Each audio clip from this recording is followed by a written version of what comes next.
सारे स्टूडेंट बहुत ही अच्छे होंगे। आप सभी बहुत दिन से इंतजार कर रहे हैं कब आएगा एलटी ग्रेड का एग्जाम, कब होगा, कब आएगी वैकेंसी, बहुत दिनों से वेट कर रहे हैं। हाँ, तो अब आपको वेट करने का जरूरत बिल्कुल भी नहीं है, बिल्कुल भी नहीं है, क्योंकि एलटी ग्रेड का नोटिफिकेशन आपको बहुत ही जल्दी मिलेगा। हमें तब तक इंतजार करना चाहिए जब तक कि इसका अंत ना हो जाए, है ना, क्योंकि कहते हैं ना कि हमें किसी भी चीज की उम्मीद नहीं छोड़नी चाहिए। हम हर काम कर सकते हैं, हर चीज का इंतजार भी कर सकते हैं, लेकिन इंतजार करने की एक लिमिट होती है, आज नहीं तो कल आएगा। लेकिन बिल्कुल आपको मैं बता दूं कि बहुत ज्यादा टाइम नहीं लगेगा, आपको इतनी जल्दी आपका एलटी ग्रेड का नोटिफिकेशन आपके पास आने वाला है कि आपको कि प्रिपरेशन कैसे होगी आप खुद सोचते रहोगे भाई अब कितनी जल्दी प्रिपरेशन कर लें। तो ऐसी गलती आपको नहीं करना है, ठीक है। मैं आपको बहुत ही इंपॉर्टेंट बात इस वीडियो में बताने वाली हूँ। तो मेरा नाम है खुशी केशरवानी और मैं आपकी बायोलॉजी टीचर। आप सभी हमसे मिले सीपी स्मार्ट क्लासेस में। तो चलिए आज की क्लास में हम लोग जो बात करने वाले हैं, अगर हम लोग थोड़ा सा डिस्कशन करें तो आज की क्लास में हम लोग बात करेंगे कि आपका एलटी ग्रेड का जो एग्जाम होगा कब आएगा, कब इसका नोटिफिकेशन आएगा, कितनी वैकेंसी आपकी आएगी, क्या इसका सिलेबस होगा और कितने दिन में इसका सिलेबस कंप्लीट होगा, कैसे हम लोग को प्रिपरेशन करना है एलटी ग्रेड का, है ना। यहाँ पे सवाल ये उठता है, तो यहीं पे हम लोग थोड़ा सा डिस्कशन करेंगे एलटी ग्रेड के बारे में। अगर डिस्कशन कर रहे हैं तो थोड़ा सा आ जाओ हम लोग अपने बोर्ड पे थोड़ा सा आते हैं और वहां पे देखते हैं कि क्या क्या चीजें हमारी कैसे तैयारी करनी है। तो देखिए जो आपका एलटी ग्रेड का एग्जाम होगा, सबसे पहले हम बात करते हैं कि कब आपकी जो वैकेंसी है, ठीक है, कितनी वैकेंसी आपकी आएगी। आप देख रहे थे कि 2018 में जो आपका एलटी ग्रेड की वैकेंसी आई थी वो अप्रोच आपका जो था 10,768, मतलब 10,768 आपकी वैकेंसी थी 2018 में एलटी ग्रेड का, ठीक है। उसके बाद अभी जो आपको उम्मीद है, ठीक है, कि अभी आपका जो आएगा 2021 में वैकेंसी जो आपकी आएगी एलटी ग्रेड की, तो 12,000 मैक्सिमम आपकी मेल और फीमेल दोनों के लिए आएगा, ठीक है। तो मतलब 12,000 तक वैकेंसी आने के चांसेस हैं, इसलिए आपको उम्मीद बिल्कुल भी नहीं छोड़ना और अपनी तैयारी बहुत जोरों से करनी है। और तैयारी करने के लिए सीपी स्मार्ट क्लास का जल्दी से ऐप डाउनलोड कर लीजिए, क्योंकि जितनी जल्दी आप अपनी क्लास स्टार्ट कर देंगे उतनी जल्दी आपको सिलेबस कंप्लीट हो जाएगा और उसके साथ साथ आपको प्रिपरेशन बहुत तेजी से करनी है, बहुत ज्यादा, ठीक है। तो देखिए अब हम बात करते हैं कि एलटी ग्रेड और हम यहाँ पे मतलब टीजीटी के बारे में भी थोड़ा सा डिस्कशन करेंगे आप लोग के साथ, ठीक है। तो जैसा कि आप देख रहे हैं कि इतनी वैकेंसी आपकी आएगी, ठीक है। अब इस वक्त आपकी जो वैकेंसी आने वाली है और उसके साथ साथ एलटी ग्रेड और टीजीटी का सिलेबस आप अप्रोच आपका सेम है, ठीक है। तो हमें अपनी साथ साथ टीजीटी और एलटी ग्रेड दोनों की प्रिपरेशन करनी है ना। हालांकि बहुत सारे स्टूडेंट होंगे जो दोनों का एग्जाम देना है, तो बहुत सारे स्टूडेंट होंगे कि मैम टीजीटी दे रहे हैं अब एलटी ग्रेड पे कैसे फोकस करें। तो ये बिल्कुल आपको नहीं सोचना, बहुत सारे बच्चों के निगेटिव पॉइंट बहुत होते हैं, ठीक है। तो ये आपको नहीं सोचना, सिलेबस आपका लगभग अप्रोच आपका यही है, ठीक है। तो आपको दोनों की प्रिपरेशन बहुत जोरों से करना है अब की बार एलटी ग्रेड का, है ना। अगर ऐसा आपको करना है, ऐसा संभव है, ठीक है, लेकिन अगर आप प्रिपरेशन अच्छे से करते हैं तो अगर इसके बारे में बात कर रहे हैं तो देखिए आपका जो सिलेबस के अकॉर्डिंग अगर हम बात करें तो देखिए आपका जो एलटी ग्रेड का एग्जाम होगा, ठीक है, वो आपको पेपर 1 होगा, ठीक है। इसको 2 टाइप्स में हम लोग 2 पार्ट में हम डिवाइड कर रहे हैं, ठीक है। एक आपका जनरल होगा और एक आपका सब्जेक्ट होगा, ठीक है। जनरल में क्या क्या होगा, जनरल में आप अगर बात करते हैं तो भाई आपको हो जाएगा पॉलिटी, हिस्ट्री, ज्योग्राफी, ठीक है, इकोनॉमिक्स थोड़ा सा ले लो और आप ले लो सिविक्स भी थोड़ा सा ले लो, ठीक है। तो इस तरीके से आपका जो आपका जनरल में आएगा ये सारी चीजें आपका तो केवल जीएस वाला पार्ट हो जाएगा, ठीक है। इसमें भी हमारा मैथ भी है, ठीक है, और हमारा इसमें मैथ भी आएगा, थोड़ा सा मैथ हमारा आएगा जो आपका 4 से 5 क्वेश्चन का 4 क्वेश्चन से ले लो, 5 क्वेश्चन के मैं बोलूँ 4 क्वेश्चन आपका मैथ का भी आएगा जो आपका बेसिक क्लास 8 तक का, ठीक है, क्लास 8 का 10 तक का ले लो, 10 तक का ले लो, ठीक है, 8 तक नहीं कह सकते, 10 तक का ले लो, 10 तक का आपका जो होगा हाई स्कूल तक का, ठीक है, वो आपकी मैथ्स में आएगी, ठीक है।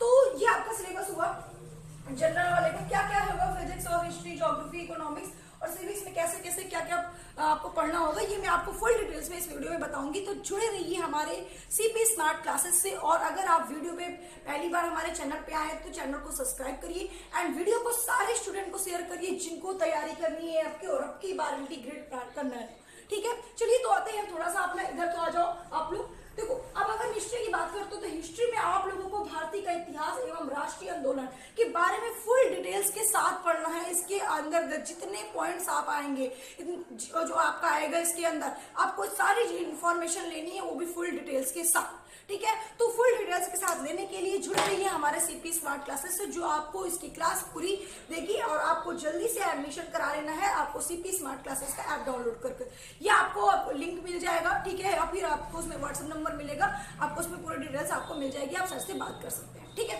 उसके बाद हम आते हैं थोड़ा सा ज्योग्राफी पे आते हैं। तो ज्योग्राफी में हमको भारत एवं विश्व का भूगोल, भारत एवं विश्व का भौतिक सामाजिक आर्थिक भूगोल, इसके बारे में आपको फुल डिटेल्स के साथ पढ़ना है। इसके बारे में क्या क्या पढ़ना है, तो ये जब हम लोग क्लास स्टार्ट करेंगे तो वहां पे हम लोग एक बार सिलेबस पर डिस्कशन भी करेंगे स्टार्टिंग में, ठीक है भाई, सिलेबस का डिस्कशन करेंगे। उसमें आप लोग को बताएंगे कि ये पॉइंट जो आपको दिया है, एक हेडिंग दिया है जो इसके अंतर्गत आपको क्या क्या टॉपिक को कवर करना है। मैं आपको बस इतना बता रही हूँ कि ये आपका मेन टॉपिक है और इसके अंतर्गत जितने पॉइंट्स आपको मिलने वाले हैं, आपको पूरे पॉइंट्स आपको कवर करना है, वो भी फुल डिटेल्स के साथ, ठीक है। उसके बाद थोड़ा सा आ जाओ, हम लोग थोड़ा सा नीचे आता है, पॉलिटी में आता है। तो भारत राजनीति एवं शासन, संविधान राजनीति व्यवस्था, पंचायती राजनीति, लोक नीति एवं अधिकारी मुद्दे पर हम लोगों को डिस्कशन करना है पॉलिटी के सिलेबस के अकॉर्डिंग, ठीक है। अब इसमें भी आपको फुल डिटेल्स के साथ पढ़नी है भाई। तो वैसे भी देखो जीएस क्या होता है कि सब लोगों का बहुत ही अच्छे नहीं होता है ना, क्योंकि जीएस में क्या होता है कि आपको पॉलिटी पढ़ना होता है, इकोनॉमिक्स पढ़ना होता है, हिस्ट्री पढ़ना होता है, ज्योग्राफी पढ़ना होता है। उसमें मैम इतने सारे मुद्दे होते हैं, इतने सारे विविध होते हैं कि बाप रे कितना पढ़ना होता है आपको जीएस में। तो सभी का जीएस आप तैयार नहीं होता है। इसके लिए आपको करना क्या है, सीपी स्मार्ट क्लासेस का ऐप डाउनलोड करना है, उसके एप्लीकेशन डाउनलोड करना है, जिसमें आप लोगों को फुल डिटेल्स के साथ आपको इस तरीके से पढ़ाया जाएगा कि आपको पूरा तैयार हो जाएगा। जिसको नहीं याद होता, जिसको नहीं आता, वो सारे ट्रिक बताएंगे। आप एक बार डाउनलोड करिए, उसमें आप देख सकते हैं कि म्यूजिक के बहुत सारे स्टूडेंट हमारे इस बार क्वालिफाई किए हैं टीजीटी, ठीक है। तो उसके अकॉर्डिंग में आप बिल्कुल देख सकते हैं, आपको प्रूफ के साथ दिखाया जाएगा, ठीक है। तो उसके लिए आप जल्दी से डाउनलोड कर लीजिए, क्योंकि आप सभी के पास टाइम बहुत कम है ना। जैसे ही आपका नोटिफिकेशन आएगा, फॉर्म भरना स्टार्ट होगा, उसके बाद टाइम का आपके पास पता नहीं चलता कब आपका टाइम निकल जाता है, ठीक है। और इसके सिलेबस के अकॉर्डिंग आप देख रहे हैं कि जीएस को हमें कवर करने के लिए, हालांकि टीचर्स आपको पूरा कवर तो कराते हैं, पूरा मेहनत तो करते हैं, लेकिन फिर भी अगर हमें थोड़ा सा एक्स्ट्रा टाइम मिल जाए तो हम लोग कुछ ज्यादा चीजें कवर कर सकते हैं, हाँ। मान लीजिए 2-3 चीजें अगर जो छुट्टी है या जो हमारा रिवाइज नहीं हो पा रहा है, उसको हम अच्छे से रिवीजन कर सकते हैं। तो इसके लिए आप लेट मत करिए और अभी से एडमिशन लेना स्टार्ट कर दीजिए, क्योंकि क्लास स्टार्ट हो चुकी है आपकी, ठीक है। तो आते हैं थोड़ा सा, देखिए अब आते हैं भारतीय अर्थव्यवस्था एवं सामाजिक विकास के बारे में आपको पढ़ना है। राष्ट्रीय एवं अंतरराष्ट्रीय महत्व की सामाजिक घटनाएं के बारे में पढ़ना है, ठीक है। अगर हम बात करते हैं थोड़ा सा इसके बारे में, हम अगर और बात कर लेते हैं भाई, ठीक है, तो उसमें आप लोगों को भारतीय अर्थव्यवस्था और सामाजिक विकास में आप लोगों को थोड़ा सा, ठीक है, इन्वायरमेंट में भी थोड़ा सा आपको पढ़ना पड़ेगा इसमें, ठीक है। कुछ विविध वाले क्वेश्चंस भी आपके आएंगे, तो विविध पे भी डिस्कशन हम लोग करेंगे, डिस्कशन करेंगे इस पे, ठीक है। उसके बाद देखो राष्ट्रीय और अंतरराष्ट्रीय महत्व की सामाजिक घटनाएं के बारे में हम लोग थोड़ा सा इसमें कवर करेंगे, ठीक है। इसमें आपको थोड़ा सा करंट अफेयर्स आ जाएगा, इसमें खेलकूद के बारे में भी आ जाएगा, इसमें आपको थोड़ा सा करंट अफेयर्स भी कवर कर लेना है, ठीक है। तो इसमें आपको करंट अफेयर्स, ठीक है, कुछ खेल कूद के बारे में भी बताया जाएगा इसमें, ठीक है। तो इसके बारे में यहाँ से भी क्वेश्चन इस टॉपिक पे आपके आएंगे। भारतीय कृषि के बारे में आपको पढ़ना है। समान विज्ञान जो पढ़ना है, समान विज्ञान में आपको देखिए फिजिक्स, केमिस्ट्री और बायोलॉजी पढ़ना है, ठीक है। हालांकि आपका सब्जेक्ट भी अगर जिस सब्जेक्ट से होता है वो सब्जेक्ट तो रहेगा ही, ठीक है, लेकिन अगर जनरल साइंस की बात करें तो उसमें फिजिक्स, केमिस्ट्री और बायोलॉजी, यहाँ पे तो चलिए आपका बेसिक ही रहेगा, बहुत डीप में आपको नहीं जाना। लेकिन अगर आपका बायोलॉजी सब्जेक्ट है स्पेशलिस्ट, मैं बायोलॉजी की टीचर हूँ इसलिए आपको बायोलॉजी के बारे में बता रही हूँ। अगर आपका स्पेशलिस्ट बायोलॉजी का सब्जेक्ट है, सेकंड पेपर जो आप लोग दोगे ये वाला पार्ट 2 वाला, तो उसमें आपको पूरी डीप में पढ़नी होगी, ठीक है। और उसके बाद अगर हम बात करते हैं प्रारंभिक गणित की, तो मैंने आपको बताया पहले ही कि आपको हाई स्कूल तक का आपको मैथ पढ़ना होगा, इसमें बीज गणित, रेखा गणित और अंक गणित के बारे में आपको बताया जाएगा। तो ये आपका हुआ भाई जीएस का फर्स्ट पेपर के बारे में, जो आपने देखा, ठीक है, कि आपको जीएस के फर्स्ट पेपर में इतनी सारी चीजें प्रिपरेशन करनी है। हालांकि मैंने शॉर्ट में बनाया है, इसलिए आपको थोड़ा सा सिलेबस लग रहा है, क्योंकि इसके जब इसके डीप में आप जाओगे, इसके अंदर जाओगे तो बहुत बड़ा सिलेबस लगेगा, ठीक है। लेकिन फिर भी आपको सीपी स्मार्ट क्लासेस आपको बहुत ही इजी तरीके से पढ़ाएगा, आपको ऐसे पढ़ाएगा कि आपकी पूरी प्रिपरेशन हो जाए अच्छे तरीके से, ठीक है। आज थोड़ा सा इधर साइड अब देखो, अगर हम बात करते हैं कि कितने नंबर का हमारा क्वेश्चन पेपर आएगा, मैम कैसे हमारा कितने नंबर का आपका जनरल रहेगा, कितने नंबर का आपका सब्जेक्ट रहेगा, ठीक है। तो देखिए 30 नंबर का आपका जनरल से क्वेश्चन पूछा जाएगा।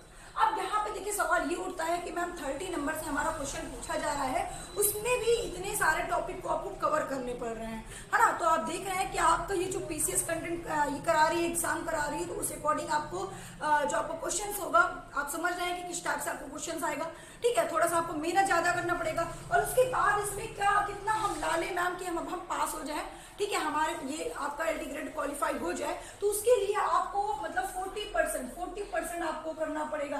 40% के अकॉर्डिंग अगर हम बात करें तो आपको 60 नंबर मैक्सिमम लाना पड़ेगा, ठीक है, 60 नंबर मैक्सिमम लाना पड़ेगा। अगर आप 60 नंबर मैक्सिमम ला लेते हो तो आपको चांसेस है, मतलब अप्रोक्स 60 नंबर के आसपास आप ला सकते हो, है ना। इससे कम नहीं, इससे ज्यादा आपको लाने की कोशिश होनी चाहिए, ठीक है। अच्छा, उसके बाद देखिए ये आपका 30 नंबर का होगा, ये आपको 120 का होगा। तो 30 120 की बात करें तो आपका टोटल हो जाएगा 150 का। तो 150 का आपका होगा पेपर, ठीक है, जिसमें से आपको 150 नंबर का आपका पेपर होगा और आपको 150 में से आपको इसके अकॉर्डिंग आपको नंबर लाना है, ठीक है। इसमें निगेटिव पॉइंट भी होंगे आपके, है ना, 1/3 शायद, ठीक है। निगेटिव पॉइंट सर इसमें कितना होगा, हाँ, ठीक है, जो इसमें निगेटिव पॉइंट भी होंगे भाई, ठीक है। तो निगेटिव पॉइंट को देखते हुए आपको इसको समझना है, ठीक है। और उसके अलावा अगर हम लोग थोड़ा सा बात करें, ठीक है, कि 1/3 निगेटिव पॉइंट इसमें भी कट जाएगा, ठीक है। तो आपको बहुत ही अच्छे से तैयारी करना है, बिल्कुल भी लापरवाही नहीं करना है, ठीक है। चलिए, ये तो हुआ आपका जीएस का सिलेबस, ठीक है। मैं आपकी बायोलॉजी टीचर, मैं आपको बायोलॉजी पढ़ाऊंगी। अगर आप टीजीटी एलटी ग्रेड का सेकंड पेपर की प्रिपरेशन करते हो तो आप हमारे साथ बायोलॉजी सब्जेक्ट से जुड़े रहेंगे, ठीक है। तो इसके लिए हम आपको बायोलॉजी पढ़ाएंगे। क्या आपका बायोलॉजी का सिलेबस है, हम थोड़ा सा आपको शॉर्ट में बायोलॉजी का सिलेबस बताएंगे, ठीक है। तो थोड़ा सा सिलेबस आप लोग देख लीजिए, बायोलॉजी का क्या क्या सिलेबस होगा मैम, ठीक है। देखिए, बायोलॉजी का सिलेबस देखिए भाई, जब रटा हुआ है, आपको भी रटा होना चाहिए, क्योंकि जब हमें सिलेबस रटा हुआ होता है तो टॉपिक हमें कवर करने में बिल्कुल भी टाइम नहीं लगता, और वैसे ही आपको भी टॉपिक कवर करने में बिल्कुल भी टाइम नहीं लगना चाहिए, ठीक है। तो आते हैं, थोड़ा सा हम लोग बात करते हैं। देखिए, अगर आपको मालूम होना चाहिए, सबसे पहले बायोलॉजी में आपको 2 ब्रांच के बारे में पढ़ना है, जिसमें आपको जूलॉजी और बायोलॉजी होगा। तो बायोलॉजी को भाई, बायोलॉजी के बहुत सारे ब्रांच होते हैं, टोटल 55 ब्रांच होती है, जिसमें से 2 ब्रांच आपको पढ़ना पड़ेगा। एक आपको पढ़ना पड़ेगा भाई जूलॉजी, और एक आपको पढ़ना पड़ेगा बॉटनी, ठीक है। तो जूलॉजी और बॉटनी दोनों का सिलेबस आपको इसमें कवर करना पड़ेगा, दोनों इसका कंबाइंड रहेगा, ठीक है। अगर हम लोग इसमें बात करते हैं, जूलॉजी में आपको क्या क्या आएगा ना, बॉटनी में क्या क्या चीजें आएगा। तो जूलॉजी में देखिए, सबसे पहले आपको क्लासिफिकेशन के बारे में पढ़ना है, ठीक है। क्लासिफिकेशन के बारे में पढ़ना है, मतलब द्विनाम पद्धति के बारे में पढ़ना है, ठीक है। टैक्सोनॉमी इसमें आएगा, बहुत सारी चीजें जो आएगी, इसमें सारी चीजें आपको पढ़नी, पूरी क्लासिफिकेशन के बारे में पढ़ना है, ठीक है। उसके बाद देखिए, क्लासिफिकेशन के बाद उसके बाद आपको जो आपके 5 किंगडम होते हैं, ठीक है। तो जिसमें से 5 किंगडम के बारे में आपको पढ़ना ही है। और वैसे आपका स्पेशली जो आपका एनिमल्स किंगडम है, ठीक है। तो एनिमल्स किंगडम में जो आपके, ठीक है, जो आपके 10 फाइलम है, 10 फाइलम के बारे में भी आपको पूरे डिटेल्स के साथ पढ़ना है। 10 फाइलम मतलब आर्थ्रोपोडा, एनेलिडा, है ना, और पोरीफेरा, प्रोटोजोआ, इकाइनोडर्मेटा, है ना, प्लेटमे, हेलमिन्थीस, जो आपके 10 फाइलम होते हैं, उन 10 फाइलम के बारे में आपको इस टॉपिक में भी कवर करना है। और वो भी भाई आपको जो ये कवर करना है, ठीक है, उसमें भी मैं आपको एक चीज बता दूं, ठीक है, उसमें भी ये आपको 10 फाइलम के बारे में कवर करोगे, ठीक है। दूसरे टॉपिक के बारे में अगर हम लोग बात करते हैं तो भाई थोड़ा सा देख लेते हैं, ठीक है, कि कौन कौन से प्रोटोजोआ से होने वाले कौन कौन से रोग होते हैं, ठीक है, कौन कौन से डिसीज होती है प्रोटोजोआ से, पोरीफेरा से, ठीक है। अब आपको ये भी टॉपिक को आपको कवर करना है, मतलब कि आपको डिसीज कवर करने हैं। किसकी डिसीज?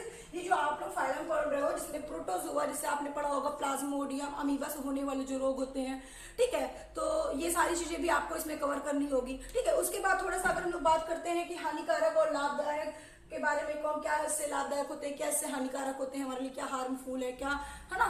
तो ये सारी चीजें भी हमें कवर करनी है। सेल का टॉपिक भी हमें इसमें कवर करना होगा भाई, हमें इसमें सेल के बारे में पढ़ना होगा, ठीक है। इसमें हम लोग डिटेल्स में बात करेंगे जब हम लोग क्लास स्टार्ट करेंगे। हालांकि मैं एक वीडियो और बनाऊंगी जिसमें हम लोग एकदम फुल डिटेल के साथ बायोलॉजी का सिलेबस डिस्कशन करेंगे। हालांकि अभी तो मैं आपको बस एक सैंपल की तरह आपको बता रही हूँ, ठीक है।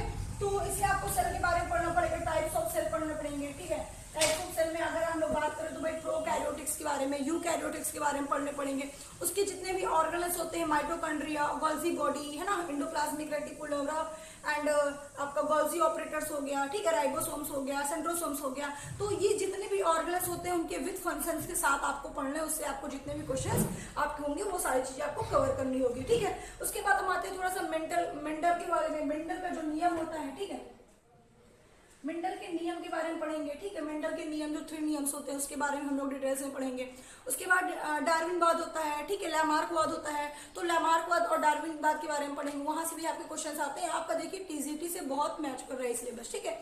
उसके बाद अगर हम लोग थोड़ा सा और भी डिस्कशन कर ले रहे हैं भाई, तो आप ले लो उसमें से, ठीक है। सिस्टम पे आ जाओ, थोड़ा सा इकोलॉजी पे आ जाओ। पहले इकोलॉजी भी कवर करेंगे हम लोग इसमें थोड़ा सा, ठीक है। इकोलॉजी भी आपको इसमें कवर करना ही पड़ेगा, ठीक है। उसके बाद अगर हम लोग बात करते हैं सिस्टम के बारे में, आप आपकी बॉडी में जितने सिस्टम होते हैं, सर्कुलेटरी सिस्टम, रेस्पिरेटरी सिस्टम, ठीक है, एंड आपका हो गया एक्सक्रीटरी सिस्टम, डाइजेस्टिव सिस्टम, तो जितने भी आपके नर्वस सिस्टम, पूरे सिस्टम के बारे में आपको इसमें कवर करना पड़ेगा, ठीक है।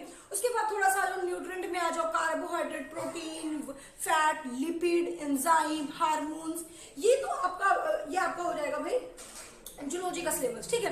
बायोलॉजी में आपको क्या क्या कवर करने पड़ेंगे भाई, थोड़ा सा जो बायोलॉजी में, तो बायोलॉजी में आपको बॉटनी में अगर हम बात करते हैं तो आपको पढ़ना पड़ेगा बॉटनी में वायरस, बैक्टीरिया, लाइकेन, फंगस, ठीक है, एंड आपका ब्रायोफाइटा, टेडोफाइटा, एंजियोस्पर्म, जिम्नोस्पर्म, ठीक है, एंड ये सारी चीजें आपको, इतने सारे सिलेबस आपको इसमें कवर करने पड़ेंगे। साइटोलॉजी पूरा इसमें कवर करना पड़ेगा आपको, ठीक है।